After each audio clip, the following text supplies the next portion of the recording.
পানি আসে তখন পিঁপড়ারা একত্রিত হয়, একটা বল আকারে হয়। আপনারা দেখেছেন কি জানি না, আমি সাগরের পাড়ে মানুষ আমি দেখেছি একটা বল হয়ে যায়।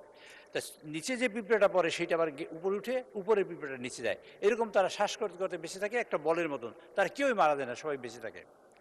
আমি মনে করি আজকের বাংলাদেশ জাতীয় সংসদ আজকের এইখানে দাঁড়িয়ে এই পিঁপড়ার বলের মতনই, আমরা কেউ মরতে চাই। আনমান সাহেব উনি ছিলেন আয়নাঘরের একজন যোদ্ধা।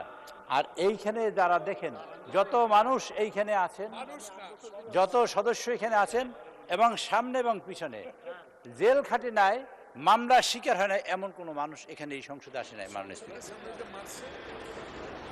আমাদের এই জয়নাল ফারুক আমার খুব পাশে, আমার খুব ঘনিষ্ঠ বন্ধু, তাকে এখানে যে আক্রমণ করেছিল সংসদের সামনে, মাননীয় স্পিকার, সেই সব দৃশ্য আমাদের মনে আছে। আমাদের মনে আছে বলেই আমরা এখানে দাঁড়িয়ে যে কথা বলবো, সে কথাটা এই মাননীয় স্পিকার, সেটা হলো যে এটা মজলুমের সংসদ। এই সংসদের বিরুদ্ধে যে কথা বলতো, সবসময় বলতো এই জামাত বিএনপি, এই কথা বলেই আমাদের আক্রমণ করা হতো, শুরুই হতো এটা দিয়ে, জামাত বিএনপি। তারপর আমাদের বিরুদ্ধে স্লোগান তৈরি করলো ৭১-এর রাজাকার, এই মুহূর্তে বাংলা ছাড়। এটা টেলিভিশনে রেডিওতে বলা হতো। এবং তুই রাজাকার তুই রাজাকার, এটা পত্রিকায় একটা হেডলাইন ছিল। এরকম পরিস্থিতি মোকাবেলা করেছি আমরা দীর্ঘদিন।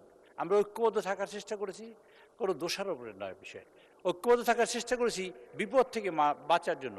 মানুষকে যখন পানি আসে তখন পিঁপড়ারা একত্রিত হয়, একটা বল আকারে হয়। আপনারা দেখেছেন কি জানি না, আমি সাগরের পাড়ে মানুষ আমি দেখেছি একটা বল হয়ে যায়।